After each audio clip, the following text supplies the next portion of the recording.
Bom dia, meu irmão. Bom dia a você que nos assiste. Que a graça e a paz do Senhor esteja com você.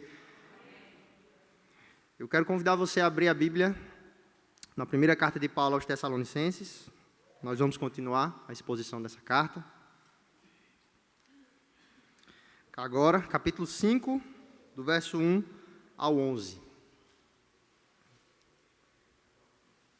Primeira carta de Paulo aos Tessalonicenses, capítulo 5, do verso 1 ao 11.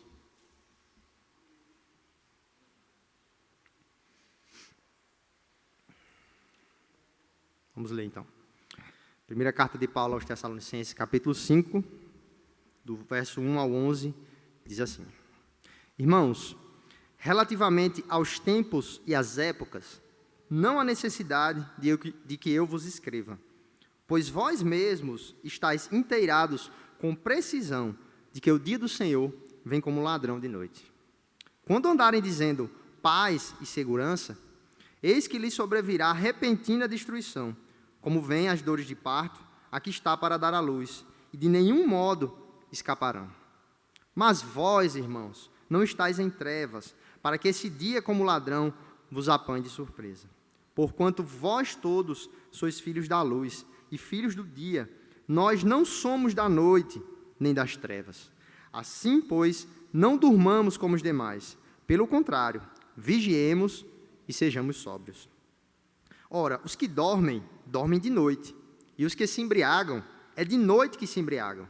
Nós, porém, que somos do dia, sejamos sóbrios, revestindo-nos da couraça da fé e do amor, e tomando como capacete a esperança da salvação. Porque Deus não nos destinou para a ira, mas para alcançar a salvação mediante nosso Senhor Jesus Cristo, que morreu por nós, para que, quer vigiemos, quer durmamos, vivamos em união com Ele. Consolai-vos, pois, uns aos outros e edificai-vos reciprocamente, como também estáis fazendo.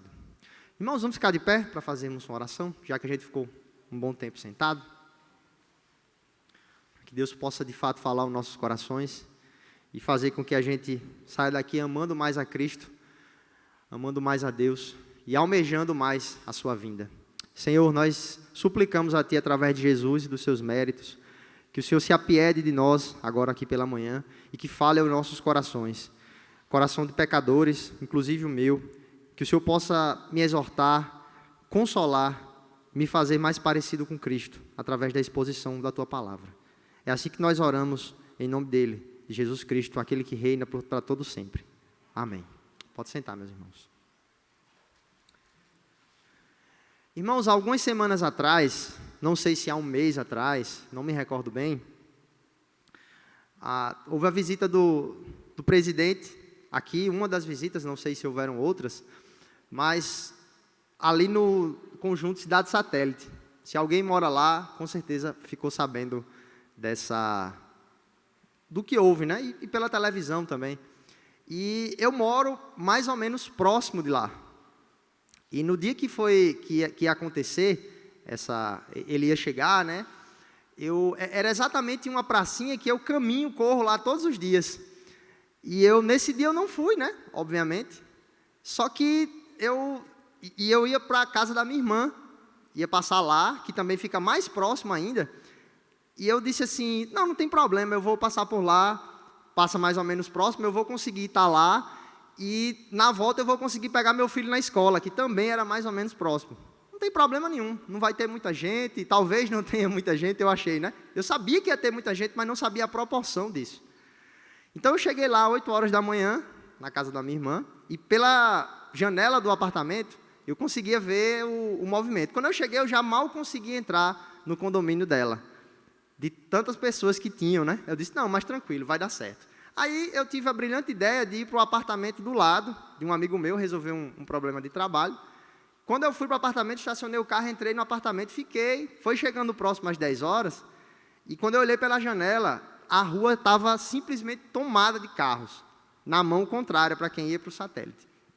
Muita gente.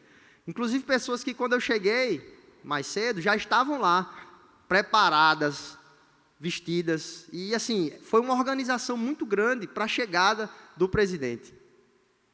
E pensando nesse texto aqui, me chamou muito a atenção essa preparação, porque é exatamente isso que o texto está dizendo. E eu não quero entrar em mérito dessa preparação aqui, eu só quero fazer uma comparação para que a gente possa iniciar.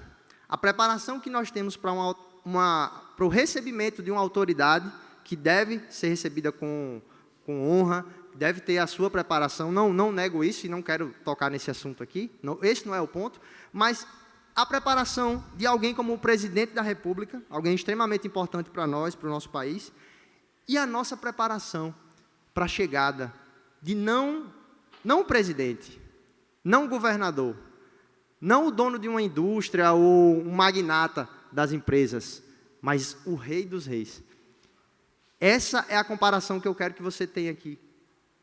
Se existe uma preparação extremamente lícita e necessária para o recebimento de uma autoridade, quanto mais nos devemos estar preparados para a vinda dele, que está acima de todas as autoridades, o Senhor Jesus.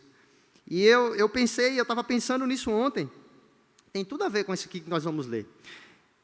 Nós vamos meditar no capítulo 5, verso 1 ao 11, mas a gente precisa voltar um pouquinho para lembrar o que é que Paulo já veio falando na carta, principalmente no capítulo 4.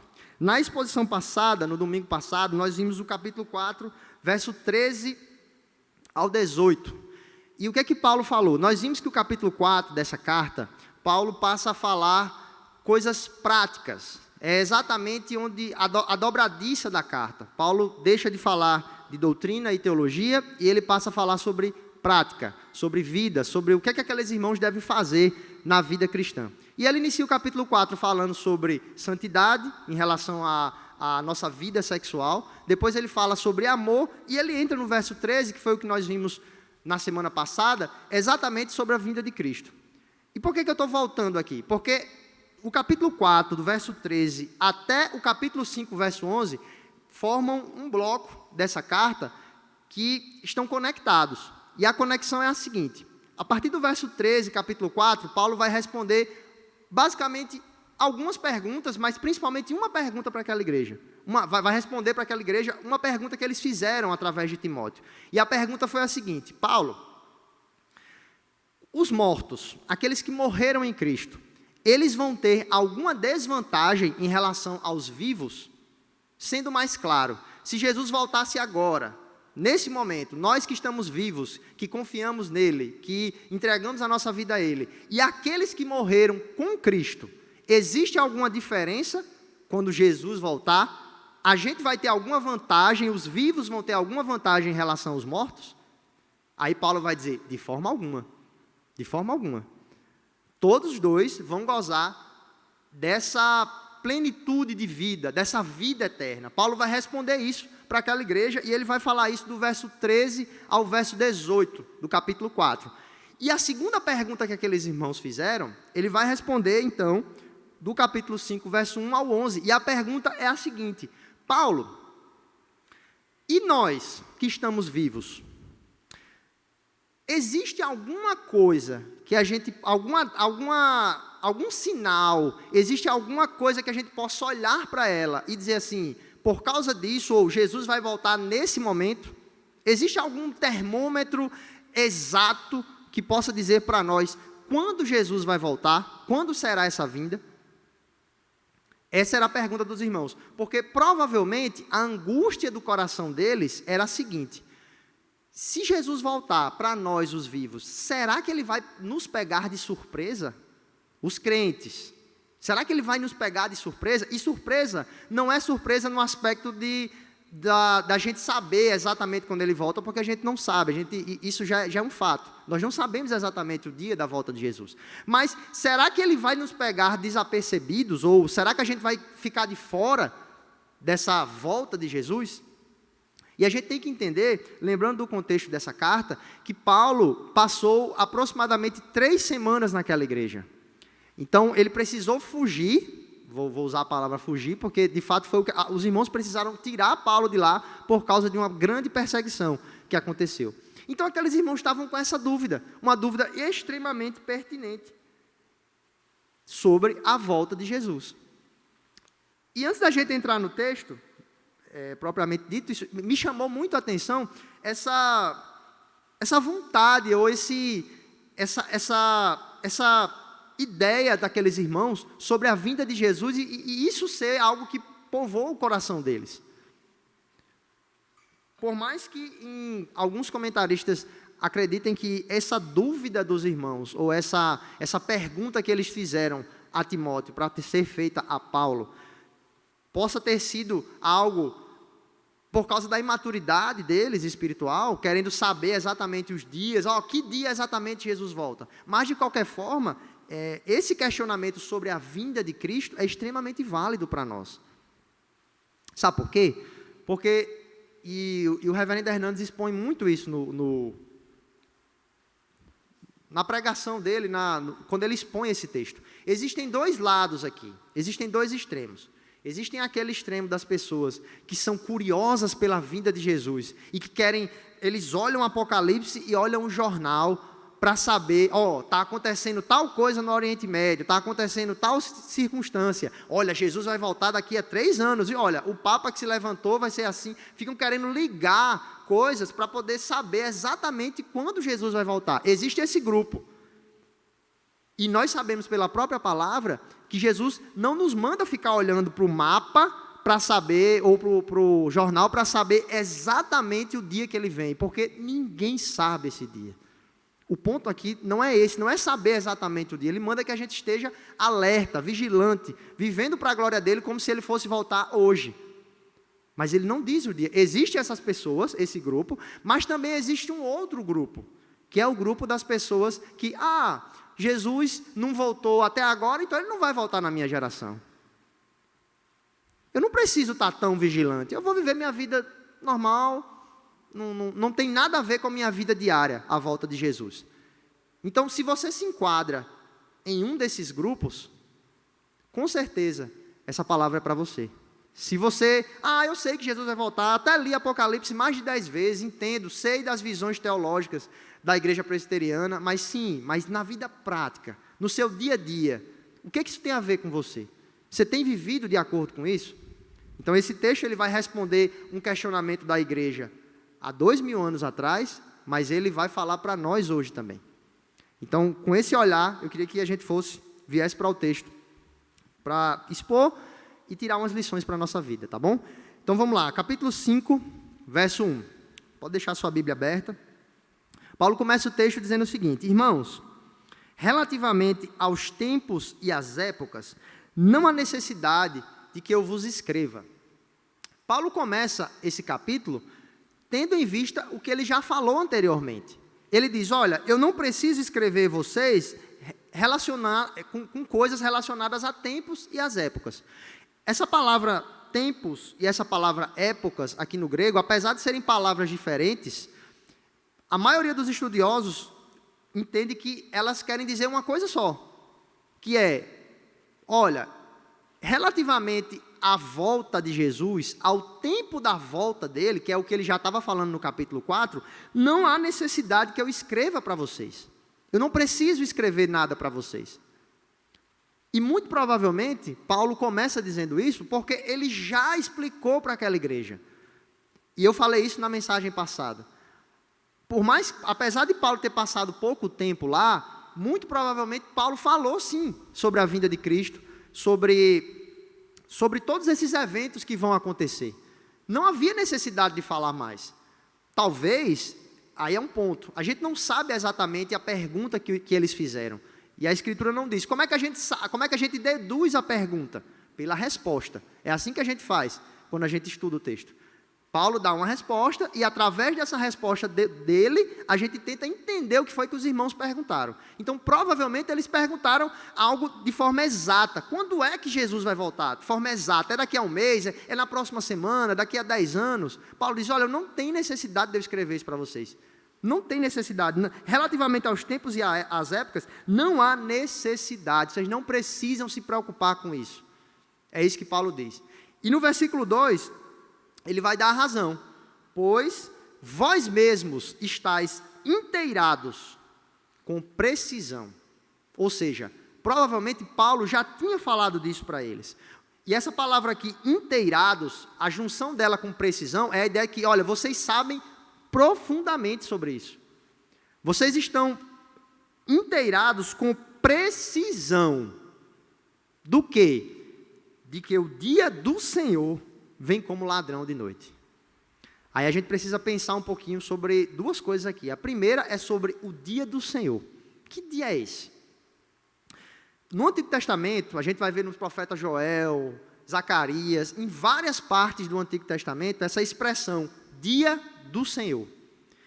E na maioria, ou em todas as vezes, ela vai se referir a julgamento, quando o Senhor vai vir para julgar, aponta para uma realidade naquele momento e aponta para uma realidade futura, que é um dia onde o Senhor vai vir julgar. Ele tem esse aspecto de julgamento, mas também tem um aspecto de consolo, de restauração. Então, esse dia do Senhor, ele tem esses dois aspectos.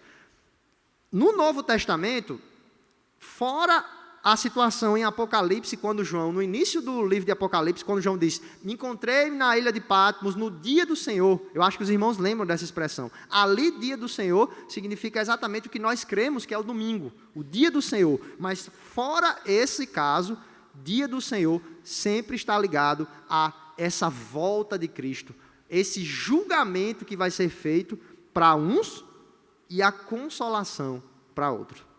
Esse é o dia do Senhor. Então Paulo diz, olha, eu não preciso falar mais nada, porque vocês sabem com precisão que esse dia, essa volta de Cristo, esse dia do julgamento vai ser como? Paulo usa uma figura interessantíssima, que a gente vai começar a ver agora no verso 2, e ele vai desenrolar alguns aspectos dessa figura, dessa imagem mais na frente.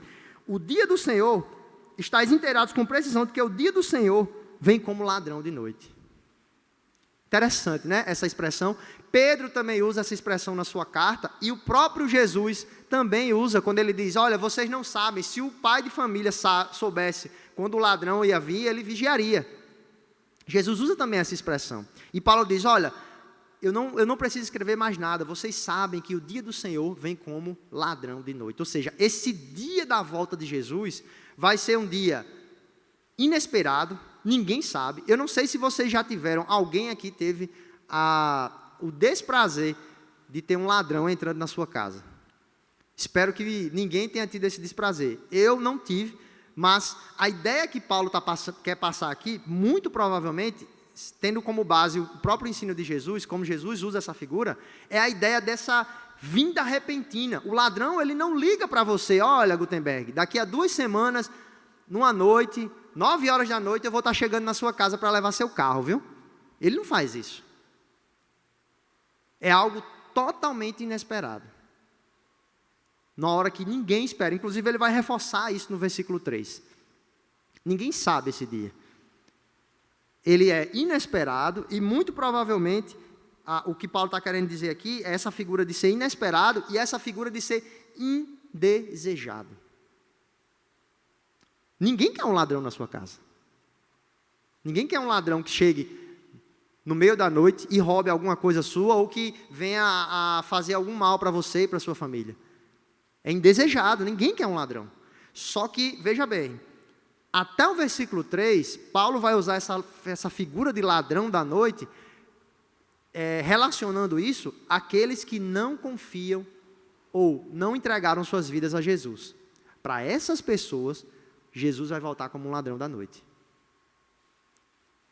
E desde já eu quero conclamar a você que está me assistindo, ou até você que está aqui, se você não tem convicção de que Deus perdoou seus pecados em Cristo Jesus, de que você foi salvo pela graça de Deus, meu querido, não perca tempo. Não perca tempo. Se arrependa dos seus pecados, peça graça. Nós sabemos que o arrependimento é um dom de Deus. E eu creio que a palavra de Deus, ela tem poder, através de Cristo e da sua misericórdia, para converter pessoas. E se você se encontra nessa situação hoje, desde já eu já começo a exortar você. O retorno de Cristo vai ser como ladrão da noite para você. Ou seja, quando andarem dizendo paz e segurança, olha o raciocínio de Paulo aqui, meus irmãos, versículo 3. Ele diz, o retorno, ou seja, o dia do Senhor vem como ladrão de noite.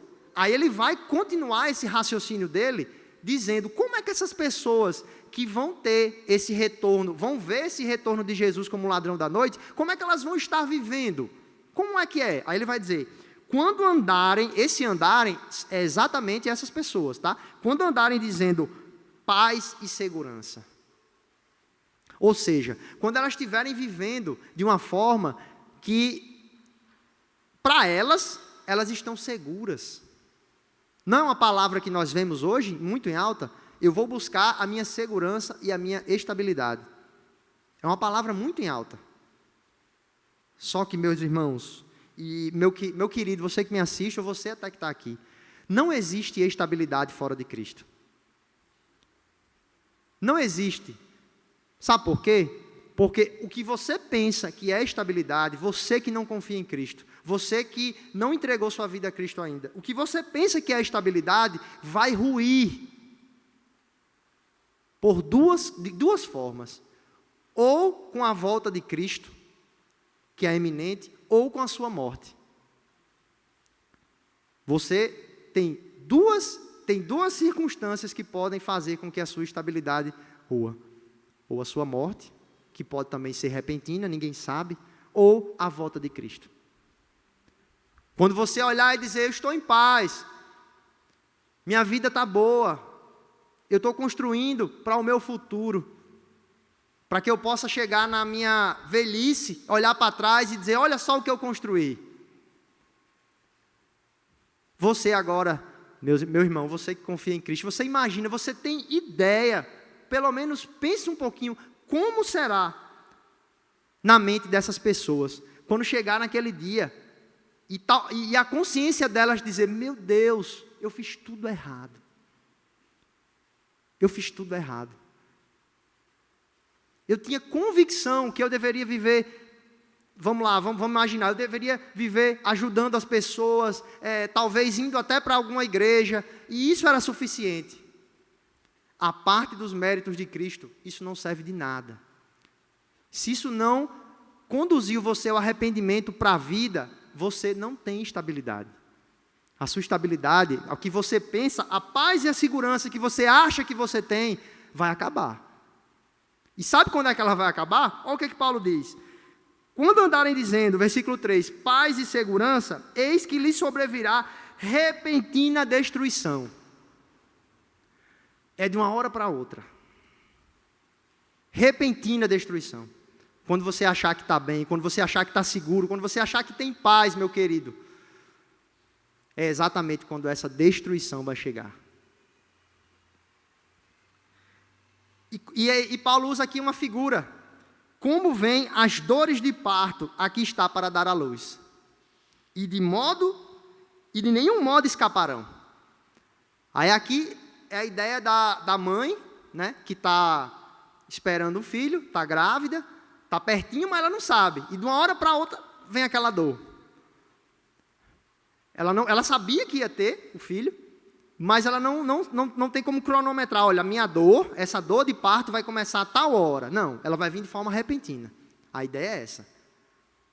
Vai vir de forma repentina. E um comentarista, expondo esse texto, ele diz o seguinte, que os ímpios, ou aqueles que não creem em Cristo, que não entregaram sua vida completamente a Jesus, eles estão grávidos da sua própria ruína. Eles estão gestantes da sua própria ruína. E isso é terrível, meu querido. Isso é terrível. E ele termina, e de nenhum modo escaparão. Escaparão de quê? A gente já viu aqui no próprio texto, que é essa ruína inesperada. Agora vamos lá, na própria carta aos Tessalonicenses, capítulo 1, verso 10. O que Paulo vai dizer? Capítulo 1, verso 10. O que está destinado às pessoas que não se arrependeram dos seus pecados e creram em Cristo? Capítulo 1, verso 10 diz assim: e para guardardes dos céus o seu Filho, a quem ele ressuscitou dentre os mortos, Jesus, que nos livra da ira vindoura. Paulo já começa no capítulo 1, dando essa ideia, que vai haver essa ira, e essas pessoas que, de fato, não estão enlaçadas ou acobertadas pelos méritos de Cristo, que esses méritos não foram aplicados à sua vida, elas não têm saída, não há saída. A ruína vai acontecer. Agora no versículo 4, quando ele chega no versículo 4, Paulo vai lembrar aqueles irmãos que tudo isso que foi falado até agora, e que diz respeito àquelas pessoas que não confiam em Cristo, que não se entregaram a Cristo, tudo aquilo não é para eles. Porque eles já conhecem o Salvador, foram salvos. Paulo lembra isso, olha, lembra que eu falei para vocês qual era o questionamento.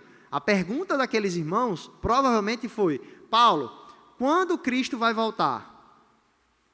E será que nós seremos pegos de surpresa quando Cristo voltar? Nós que entregamos a nossa vida ao Senhor, que somos crentes genuínos de fato, será que isso vai nos pegar de surpresa? Aí Paulo vai responder agora a partir do versículo 4. Ao ímpio, esse dia vai ser como ladrão. Vai ser como ladrão da noite. Mas, versículo 4, acompanhe comigo. Mas vós, irmãos, não estáis em trevas, para que esse dia, como ladrão, vos apanhe de surpresa. Olha só o raciocínio de Paulo aqui. Meus irmãos, esse dia do Senhor, que vai ser como ladrão da noite, não é para vocês. Não vai ser assim para vocês. Por quê? Porque vocês não estão em trevas. E preste muita atenção nessa palavra trevas, porque até o versículo 11, Paulo vai usar muito isso. Trevas, luz, dia, noite. E está claro aqui no contexto, e por todo o contexto do Novo Testamento e do Antigo Testamento também, que trevas está ligado à falta de conhecimento de Deus. Vida longe de Deus. A ideia de trevas é essa aqui. Ele diz, olha, vocês não estão assim. Vocês foram iluminados pelo Evangelho. Porque vocês foram iluminados, esse dia não vai ser como o ladrão da noite, não vai pegar vocês de surpresa. Agora, sim, presbítero, mas como é que vai acontecer isso? Eu não sei quando esse dia vai acontecer, ele não vai me pegar de surpresa? Como assim? A ideia aqui, preste atenção nisso, não é que nós que fomos alcançados pela graça, nós saibamos exatamente quando esse dia vai acontecer. Nós não sabemos. Em um aspecto, esse dia vai ser uma surpresa para nós também. Só que o que Paulo está querendo dizer aqui é que aqueles que foram iluminados pela luz do Evangelho não vivem uma vida como se esse dia não fosse acontecer. Nós vivemos, ou deveríamos viver, cada dia das nossas vidas, tendo isso em mente. Acordando todo dia e dizendo, o Senhor pode voltar hoje. Eu posso me encontrar com o Senhor hoje. Se não fazemos, deveríamos fazer. Por isso que esse dia não vai nos pegar de surpresa. Sabe por quê? Porque nós almejamos por esse dia. Nós esperamos esse dia ansiosamente. Ou você quer continuar a viver aqui, meu querido? Por mais que a sua vida seja uma vida boa, por mais que sua vida seja uma vida estável em vários aspectos, você prefere ficar aqui do que ir reinar com o Senhor? Claro que não. Se você é crente, você pode dizer como Paulo, estar com Cristo é infinitamente melhor. Por isso que esse dia não vai pegar você de surpresa, porque você espera por Ele, você almeja por Ele. Quando você canta uma canção como essa que foi cantada, você imagina, com certeza você imagina como eu, meu Deus, que dia glorioso vai ser esse. Quando o Senhor voltar, quando eu serei revestido e de fato eu conseguirei amar a Deus acima de todas as coisas, quando eu reinarei com o Senhor eternamente, quando eu encontrarei irmãos amados, como o irmão Adolfo, por exemplo, e outros irmãos que nós tínhamos em nossa presença, mas que partiram. Você almeja por esse dia, por isso que esse dia não vai ser como um ladrão para você. E aqui uma comparação interessante de ser feita, é que o ímpio, ele vai ter de fato esse dia como ladrão, porque ele não sabe quando esse dia vai acontecer, e ele não deseja que esse dia aconteça. O ímpio, se você explicar de fato o plano de Deus e você explicar para ele que somente as pessoas que creem em Cristo, que entregaram completamente a sua vida ao Senhor, que tiveram suas vidas transformadas pela graça de Deus, somente essas pessoas, por pura graça e misericórdia, vão ter acesso a essa vida eterna com Deus. Quando você vai explicar isso para o ímpio, ele vai dizer, mas eu não vou estar aí. Ele pode até achar, como em alguns filmes, se emocionar, vai ser muito bonito, quando o Senhor voltar, eu até frequento uma igreja, e com certeza eu vou estar lá, mas se você for esmiuçar, quem de fato são aqueles que vão reinar com Deus, e aqueles que estão esperando por Ele, ele vai, mesmo que seja inconscientemente, ele vai dizer assim, eu não estou nessa lista, e eu não quero que Ele volte, eu não quero, sabe por quê? Porque, ao contrário de nós, estar aqui é melhor para ele. A vida que ele vive aqui é melhor. Sabe por quê? Porque ele não chora por causa dos seus pecados. Eles não são como nós, que fomos alcançados, que odiamos quando praticamos a injustiça. Quando queremos viver para a glória de Deus com tudo que é em nós, mas vemos uma limitação, como Paulo diz. Queremos fazer o bem, mas é o mal que nós conseguimos. Nós odiamos isso, meus irmãos. Nós não queremos. E sabemos que esse dia vai ser um dia que nós estaremos com o Senhor. E nós falamos isso na pregação passada. Quando acontecer o arrebatamento, nós estaremos para sempre com o Senhor. Por isso que nós queremos esse dia. E é por isso que Ele não vai ser um ladrão, como um ladrão da noite para nós. Nós almejamos profundamente esse dia. Então Paulo diz, olha, vocês não estão em trevas. Não é para vocês isso. Prestem muita atenção. Aí ele diz, versículo 5, continuando o raciocínio dele. Porquanto vós todos sois filhos da luz. Lembra que eu falei que ele vai usar muito isso, luz e trevas? Prestem bem atenção. Porquanto vós todos sois filhos da luz e filhos do dia. Nós não somos da noite nem das trevas. Ou seja, esse dia não vai pegar vocês de ladrão, como um ladrão da noite, porque vocês não estão nas trevas. Vocês foram iluminados pelo Evangelho. Vocês têm uma vida nova em Cristo Jesus. Aí ele diz, olha, porquanto vocês são da luz. E do mesmo jeito que trevas, quer dizer, essa falta de conhecimento de Deus, essa vida longe de Deus, a luz é exatamente o contrário. E a gente vê várias situações dessa, tanto no Antigo Testamento quanto no Novo. O que Jesus diz lá no Sermão do Monte? Vós sois a luz do mundo. Então, essa luz, filhos da luz, quer dizer, olha, vocês são filhos da luz, vocês foram iluminados pelo Evangelho, vocês são do dia. Ele vai usar essa expressão dia para, junto com a luz, dizer que essas pessoas, ou nós, aquela igreja, aqueles que foram alcançados pela graça de Deus, eles vivem uma vida diferente, baseados na luz do Evangelho. Vocês são do dia. E veja bem, no final desse versículo 5, ele usa o vós, ele troca o vós para o nós. Prestem atenção nesse detalhe que é interessante. Porquanto vós todos sois filhos da luz e filhos do dia. Nós, agora ele se inclui, nós não somos da noite, nem das trevas. Ele se inclui agora. Eles são do dia, são da luz, filhos do dia, não são da noite nem das trevas. E a maioria dos estudiosos, quando vê esse nós aqui, quando Paulo se coloca dentro dessa situação, é para ele começar uma exortação aqui no versículo 5, e para essa exortação dizer, olha, essa exortação serve para vocês e serve para mim também. Eu vou me incluir nisso. Eu preciso disso também. E ele entra no versículo 6 dizendo, assim, pois, portanto, porque nós não somos filhos das trevas, não somos da noite, somos filhos da luz, iluminados pelo Evangelho, por causa disso, assim, pois, não durmamos como os demais. Não durmamos. Outra situação, outra figura que Paulo coloca aqui. Essa passagem ela é cheia de metáforas. Paulo usou o dormir, quem estava na mensagem passada, viu que Paulo usou o dormir para os mortos. Aqui é a mesma palavra no grego que ele usa no versículo, no capítulo passado. Só que o dormir aqui não tem a ver com os mortos. Não durmamos aqui tem a ver com exatamente essas pessoas que são da noite. Inclusive ele vai dizer, olha, os que dormem, dormem de noite. E os que se embriagam, é de noite que se embriagam. À luz do contexto aqui, dormir significa exatamente essa pessoa que vive em uma letargia espiritual. Ou seja, que está alheio às realidades, que está alheio a esse retorno do rei. Ele diz, olha, porque nós somos do dia, não durmamos. Não durmamos.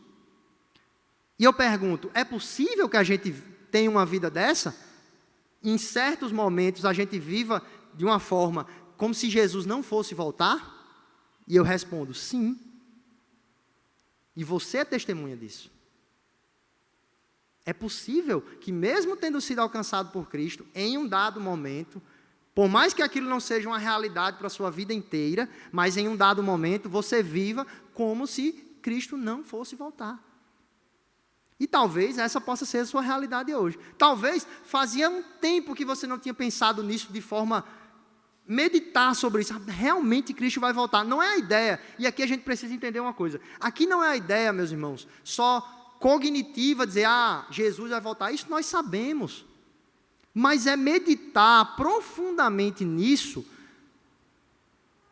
e ter isso como um reflexo para a nossa vida diária. A pergunta que eu faço eu fiz na mensagem passada se você de fato tem convicção do retorno de Cristo, e se você é crente em Cristo Jesus, você tem. Se você tem convicção desse retorno, você viveria exatamente do jeito que você está vivendo hoje, faria todas as coisas, ou teriam coisas que você mudaria na sua vida, porque Cristo vai voltar.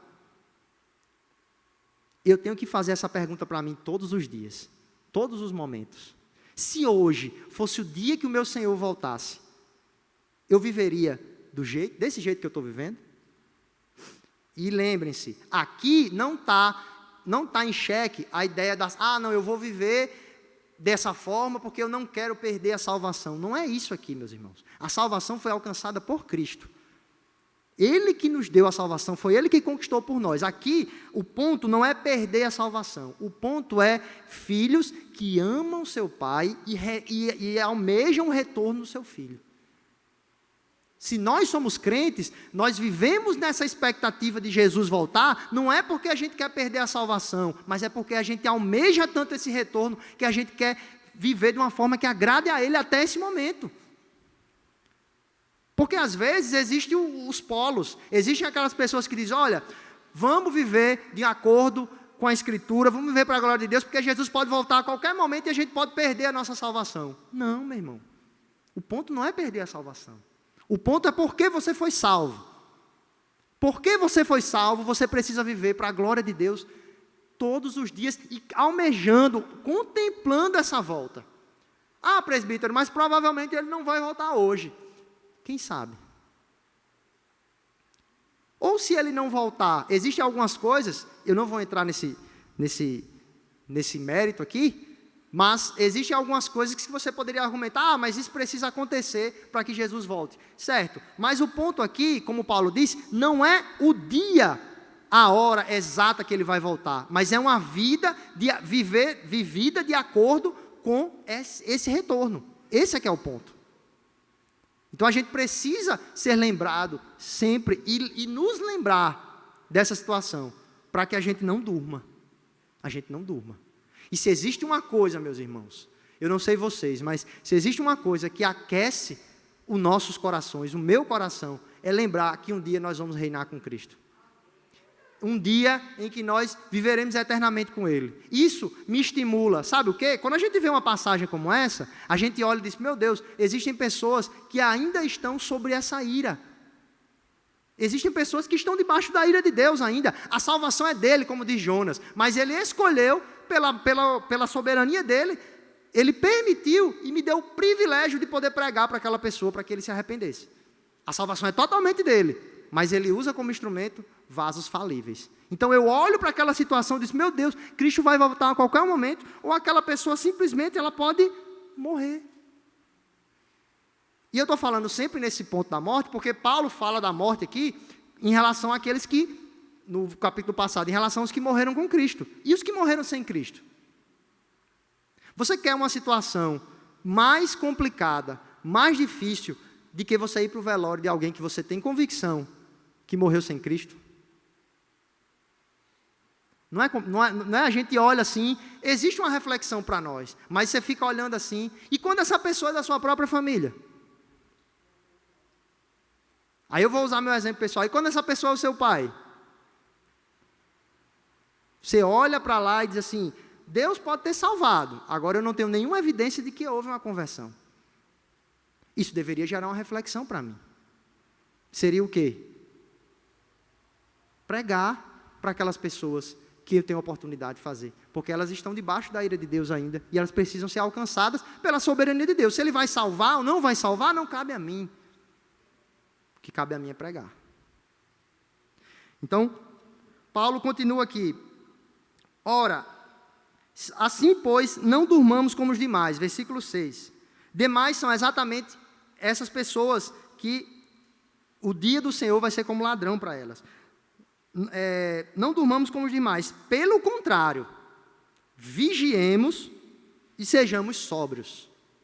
Vigiar aqui é a ideia de você estar alerta. Você está alerta.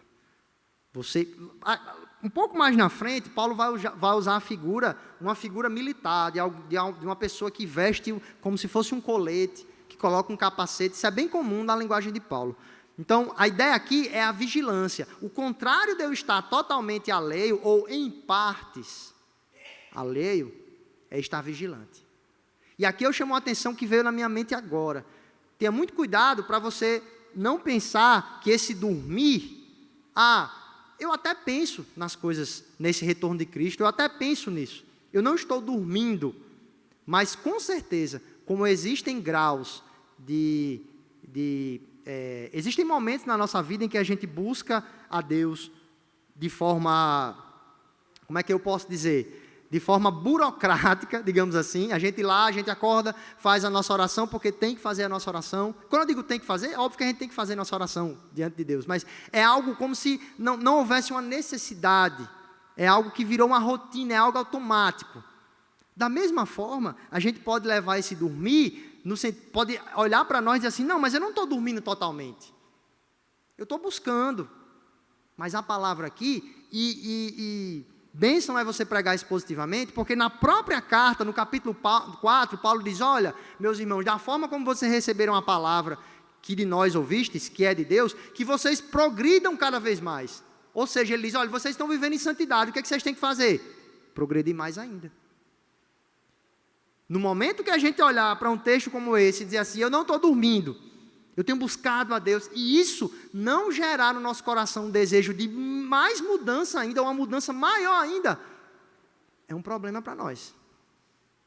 No dia que você olhar para a Escritura e ficar tranquilo com aquilo que foi pregado, se de fato a Escritura está sendo pregada, tem algum problema. E não é com a Escritura, é com você, é comigo.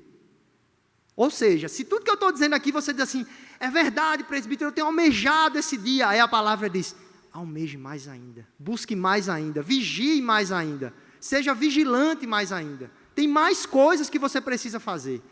Você não está 100%, vamos usar essa palavra aqui, né? Mas você não foi ainda 100% santificado. Com certeza, existem muitos pecados na sua vida que fazem com que você seja tentado a estar dormindo. Nesse aspecto, nessa visão, nessa metáfora que Paulo está usando aqui. Ele diz, vigiemos e sejamos sóbrios. Ele vai usar essa palavra sóbrios, no final do versículo 6, ele vai usar mais na frente. E a ideia de sóbrio aqui, é a ideia de alguém temperante. É o contrário de alguém que está embriagado. Inclusive ele vai usar no versículo 7 essa figura. Ou seja, não durmam como os demais. Sejam vigilantes, estejam atentos, firmes, prontos e sejam temperantes, tenham domínio próprio. Vivam de uma forma em que você, ou seja, que nada domine vocês. E eu lembro muito de Paulo, quando ele fala lá aos Coríntios, quando ele diz, tudo me é lícito, né? O pastor Diogo, inclusive, expôs esse texto, nem tudo me convém. E ele, no finalzinho ele diz, não serei dominado por nada. E eu lembro que, meditando nesse texto, tem tudo a ver com a temperança aqui, eu fiquei perguntando, Senhor, será que existe alguma coisa que me domina nessa vida? Porque quando a gente olha para esse dominar, a gente só lembra de álcool, só lembra de drogas, de coisas ilícitas. Mas existem outras coisas que podem nos dominar. Não é só isso.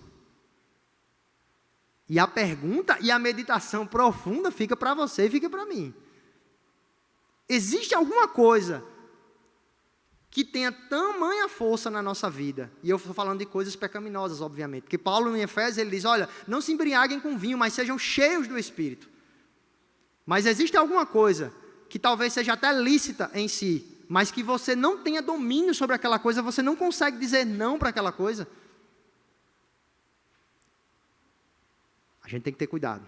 E é mais um ponto para a gente poder vigiar. Vigiar e ser sóbrios. Versículo 7, ele continua usando a ideia da noite e a ideia de dormir. Olha, ora, os que dormem de noite. Agora a gente tem uma compreensão melhor, né? Dormir aqui tem exatamente essa ideia de estar alheios às realidades espirituais, estar alheio a esse retorno de Cristo. Então, os que dormem, os que pensam, os que vivem dessa forma, eles vivem assim porque são da noite. Eles dormem de noite. E aqui não há ideia de dizer assim, mas eu também posso dormir de dia. O ponto não é esse. A figura que Paulo quer usar aqui é a da noite, como dizendo que geralmente as pessoas dormem à noite. É à noite que as pessoas dormem. Não que não durmam de dia, mas a gente tem que fixar no que Paulo está querendo dizer aqui. Os que dormem, os que vivem essa vida, alheios às realidades espirituais, eles vivem porque eles são da noite, eles dormem à noite. E os que se embriagam, da mesma forma, é de noite que se embriagam. Os que não são temperantes. A embriaguez aqui pode ser usada como uma falta de temperança, a falta de domínio próprio. E ela tem a ver com a noite, porque nós somos livres em Cristo. E a ideia de ser livre em Cristo, não é demais relembrar aos irmãos, nós somos livres para viver uma vida santa para Ele. Nós não somos livres necessariamente para fazer o que a gente quer e dar na telha. Nós somos livres, sabe por quê? Eu vou usar uma ilustração simples. Falando de bebida aqui, né? Digamos que eu era alcoólatra e fui convertido a Deus. Deus me converteu, me deu nova vida, e Ele me dá força para eu olhar para aquela situação, ou em algumas situações, e dizer assim, eu consigo dizer não. Eu sou livre, porque eu posso dizer não àquilo ali. Porque antes eu não podia, por quê? Porque era algo mais forte que eu não tinha força. Mas hoje eu posso dizer. Por quê? Porque simplesmente a bebida é um mal, ou porque se eu parar de beber, necessariamente eu paro de beber e sou crente. Não. Existe um grupo de alcoólicos anônimos que tem muitas pessoas que deixaram de beber e não necessariamente foram convertidos. O fato não é só deixar de beber. São muitas outras coisas. Realizadas por Cristo, obviamente. Então, é essa ideia de liberdade. Estejam os que, ele diz versículo 7, os que dormem de noite, os que se embriagam, é de noite que se embriagam. Aí agora ele vai dar uma outra exortação, versículo 8. Nós, porém, que somos do dia, mais uma vez ele usa essa expressão, dia, luz, ou seja, nós que fomos iluminados pela luz do Evangelho, nós que somos do dia, sejamos sóbrios. Mais uma vez ele usa isso aqui. Sejamos sóbrios, temperantes, tenhamos domínio próprio, não sejamos iguais àquelas pessoas que não têm, aquelas que o dia do Senhor vai vir como ladrão para elas. Sejamos sóbrios. E agora ele usa a figura militar, como eu disse para vocês anteriormente. Ele diz assim, sejamos sóbrios e o que mais? Revestindo-nos da couraça, da fé e do amor. Aqui é a ideia de um soldado que põe o seu, como se fosse um colete, a couraça, que protege toda essa parte aqui. E ele usa essa couraça, dizendo que isso que vai nos proteger é exatamente a fé e o amor. No capítulo 1, como nós vimos há um tempo atrás, na exposição, Paulo diz que aquela igreja vinha apresentando uma fé que demonstrava obras e um amor abnegado, um amor que pensava na outra pessoa. Só que Paulo sempre reitera isso aqui. Nessa carta é interessante demais, como ele diz, vocês estão vivendo assim, mas vivam mais. Vocês estão vivendo em amor, mas progridam mais ainda. Vocês estão vivendo em santidade, progridam mais ainda. Não se acostume, não ache que é só isso. Progridam, para quê? Para alcançar algum favor de Deus, para que Deus olhe para você de uma forma diferente. Não, meu irmão. O olhar de Deus para nós é um olhar através dos méritos de Jesus. Ou seja, não há nada que a gente possa fazer ou deixar de fazer para que Deus nos ame mais ou nos ame menos. Ele nos ama e ponto. Nós vivemos para a glória dele como vamos usar essa palavra aqui, um reconhecimento ou de forma natural, pelo que ele fez por nós. Se ele não fizesse mais nada, já era suficiente, ou deveria ser suficiente. Uma frase que tinha ficado na minha cabeça esses dias era: o enchimento de Deus na nossa vida, sermos tão cheios do Espírito Santo que o amor dele fosse suficiente para nós. Seria a ideia de nós, como Paulo fala lá em Efésios, ser cheios do Espírito Santo, ser dominados pelo Espírito Santo. Não vou entrar nesse texto em si, mas a ideia de que as nossas atitudes sejam baseadas em Deus e pelo Espírito Santo, de tal forma que o amor dele seja suficiente para nós. Revestindo-nos da couraça, verso 8, da fé e do amor, e tomando como capacete a esperança da salvação. Então ele coloca esse capacete aqui, protegendo uma parte vital do nosso corpo, que é a cabeça. E o que protege? Não sei se o que Paulo queria dizer, se ele queria falar sobre a mente dele aqui, sobre a ideia, proteger a nossa mente, que seria o nosso coração. Com o quê? Com a esperança da salvação. Eu não sei o que Paulo queria dizer exatamente com esse capacete, mas uma coisa eu sei, que essa esperança da salvação é algo que deve... Aqui ele está falando de uma armadura no aspecto defensivo, não é? Está falando de colete, couraça e capacete. Ele não está falando de espada, como fala em Efésios. Então, uma defesa para nós, na nossa batalha da fé, é essa esperança da salvação. Ou seja, quando nós formos tentados a cair em pecado, quando nós formos tentados a fraquejar, talvez essa seja a sua situação aqui pela manhã. Talvez você esteja tão cansado das lutas, das dificuldades, ou nesse exato momento, desanimado mesmo. Infelizmente é assim.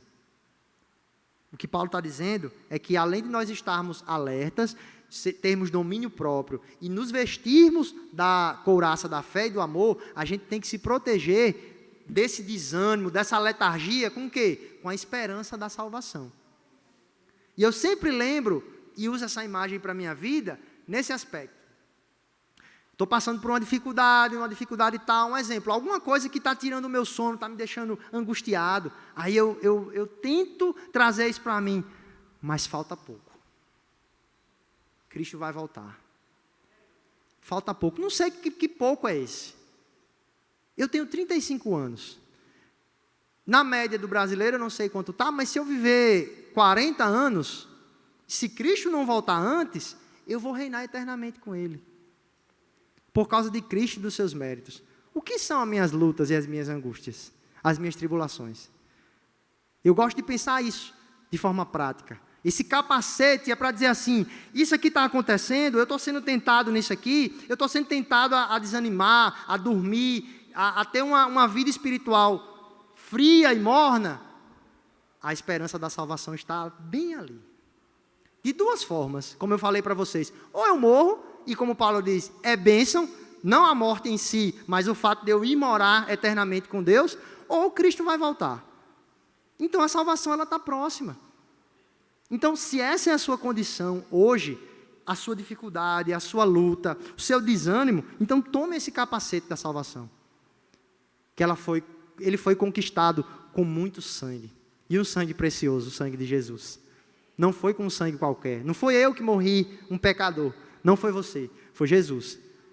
E isso não serve só para aquelas pessoas que foram, o que a gente chama de novo convertido. Sabe a pessoa que se converteu naquele momento, foi convertida a Deus e está cheio de alegria? Se tem umas coisas que me deixam desanimados comigo mesmo, é que em Cristo, na palavra dele, na comunhão dos santos, eu tenho sim, eu tenho recursos que o próprio Deus me dá para levar uma vida de alegria.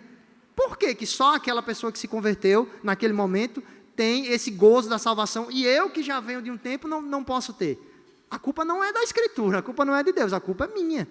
porque eu não alimento e não tomo isso para a minha vida. O capacete da salvação. E ele continua, verso 9. Porque Deus não nos destinou para a ira. Ah, meus irmãos, isso aqui é muito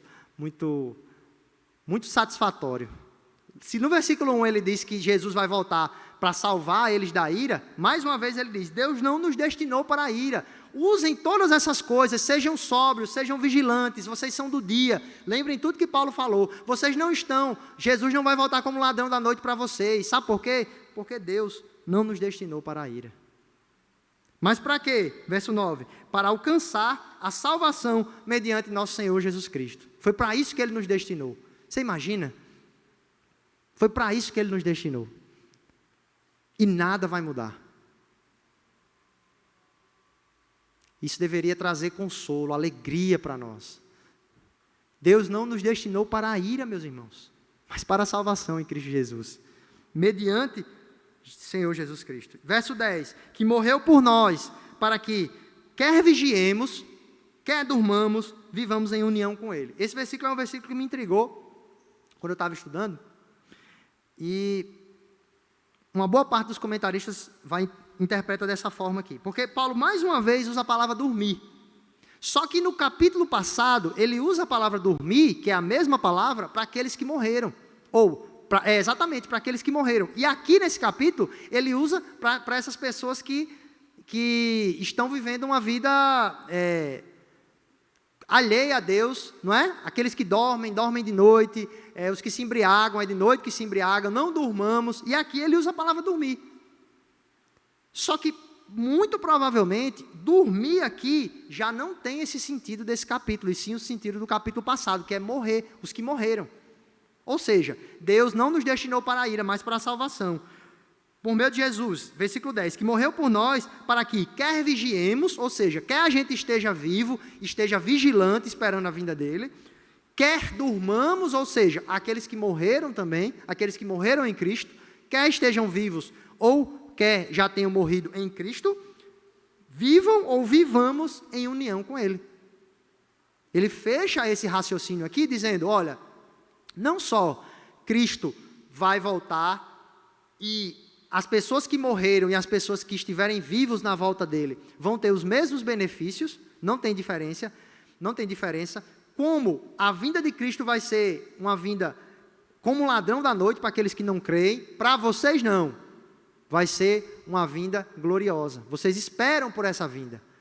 Vigiem, estejam atentos, não durmam, sejam vigilantes, tomem como couraça, ou seja, se vistam da fé e do amor e tomem como capacete a esperança da salvação. Creiam que Cristo vai voltar e Ele vai voltar para buscar vocês. Toda vez que vocês desanimarem, coloquem esse capacete. Sabe por quê? Porque Cristo morreu, não destinou vocês para a ira, mas para a salvação em Cristo Jesus. Para que, mesmo que vocês estejam vivos ou os que estejam mortos, estejam em união com Ele. Porque aqueles que morreram, como nós sabemos, eles estão com Cristo.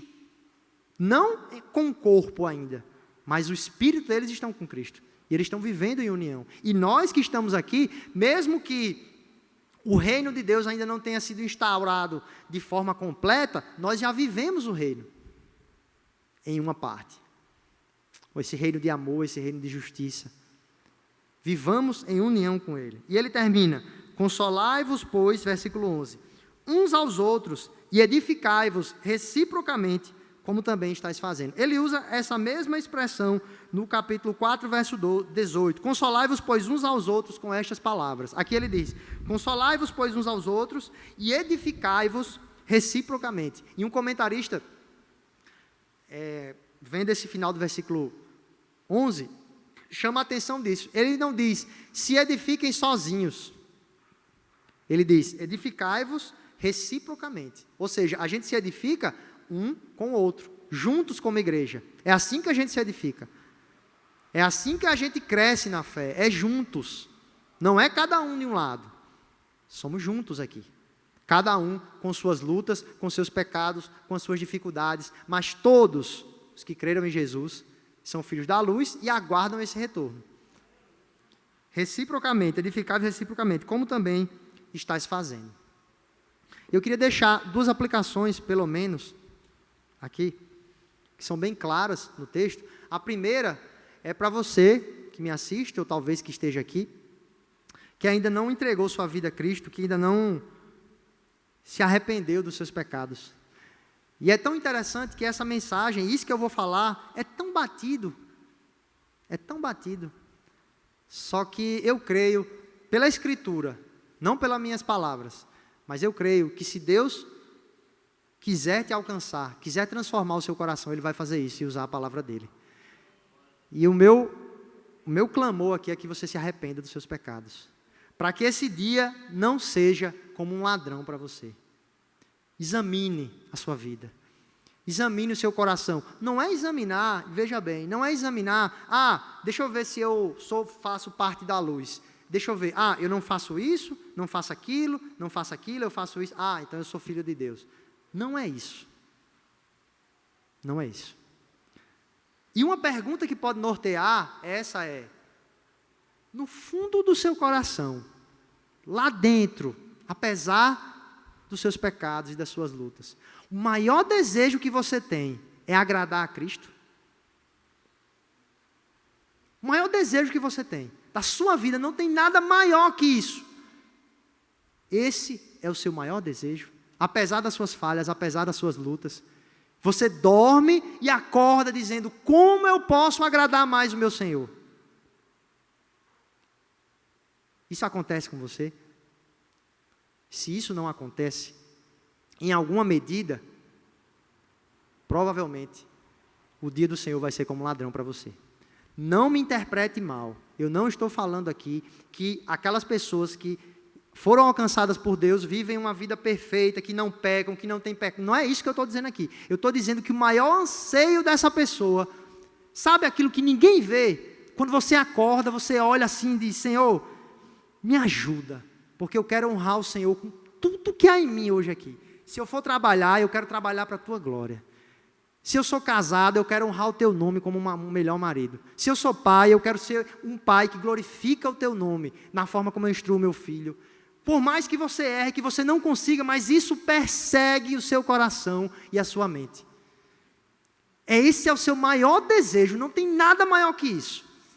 Isso consome o seu coração, como Jesus dizia naquela passagem da mulher samaritana. A minha fome é fazer a vontade do meu Pai.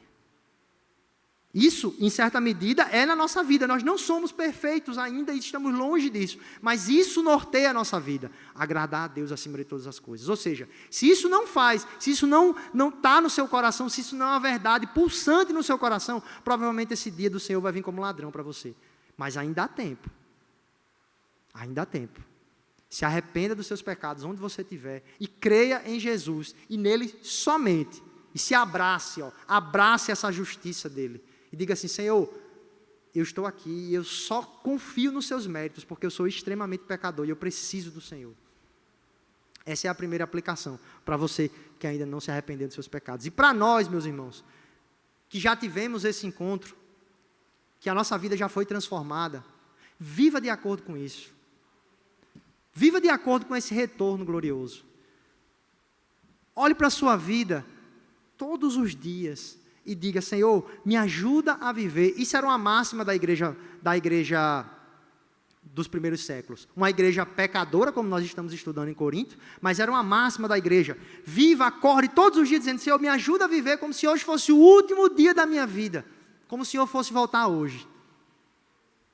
Me dá a graça, Senhor. Se hoje fosse o último, mais uma vez eu digo isso, se hoje fosse o último dia da sua vida, você faria isso? Você tomaria essa decisão? E não leve isso para um erro que o próprio Paulo combate na segunda carta aos Tessalonicenses, que eram pessoas que queriam deixar de trabalhar porque Jesus ia voltar. O ponto aqui não é esse. Jesus vai voltar, então eu vou me trancar dentro do quarto, orar e não vou fazer mais nada da vida. Não é isso. Continue buscando, continue lutando, continue trabalhando, mas sempre sabendo que Jesus pode voltar a qualquer momento. Sejam vigilantes, tomem como capacete a esperança da salvação, a fé, o amor. Não durmam, não durmam. Isso é para mim e para vocês, meus irmãos. Sabe por quê? Porque quando a gente sair daqui, a nossa mente vai ser tomada por outras coisas. Amanhã vai ser um novo dia com os novos problemas. E como é que a gente faz para lutar com isso? É se alimentando da Escritura todos os dias. Se você não se alimentar dessas verdades que a gente ouviu aqui, amanhã, meu querido, a vinda do Senhor vai estar, lá longe. E talvez você continue com os mesmos pecados. Talvez eu continue com os mesmos pecados. Talvez a vinda continue tão longe para nós que não faça mudança na nossa vida prática. E o ponto é esse. Saiba que Ele vai voltar, mas viva de acordo com isso. Amém?